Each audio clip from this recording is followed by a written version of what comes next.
Hardrock Mining, all the ticketing is state-based, and the agreed method of doing everything is on-site ticketing.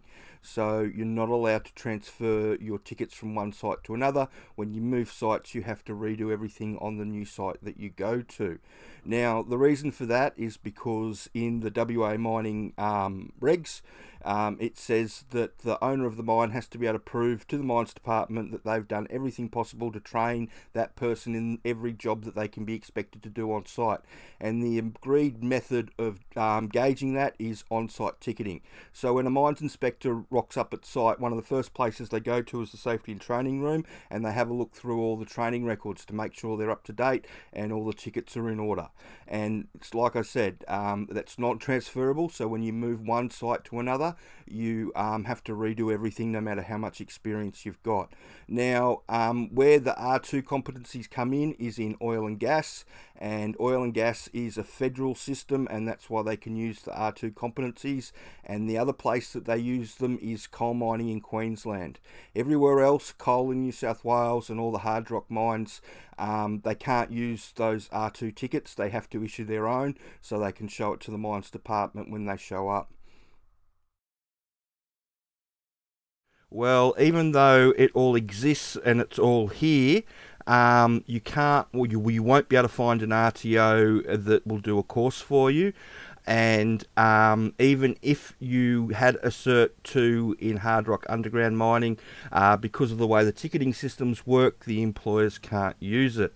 Now, if you come over to this blog here by the Mining Coach, talks more about, from the employer's point of view, about how a lot of people end up doing R2 tickets in Queensland that think that's going to help them get a job, when in fact all it does is hinder them. Okay, so how does putting the R2 competencies on your resume hinder you from getting a job, or the S11 for that matter?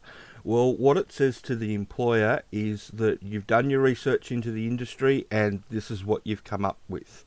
Now, I know a lot of people aren't going to think that that's fair, but it's unfortunately the truth. When you come at them with a Cert 3 in underground mining, or your truck ticket, the R2 truck ticket that you can do, all that you're doing is telling them that you don't know anything about hard rock mining, and worse, that you've been able to be sold something without doing your research into it properly to see what's actually going to help you and what's not going to help you. And when I mean that legitimately, it doesn't help if you have a look at all the jobs that come up when you put in underground into Seek, the 1600 of them. None of the truck driving jobs will ask for an R2 truck ticket. And like I said, when you put something like that on your resume, all you're doing is screaming to the employer that you don't know anything about our industry, and you haven't been able to do the research properly. And it doesn't paint people in a favourable light, and you can see why people that do this just don't get any responses back.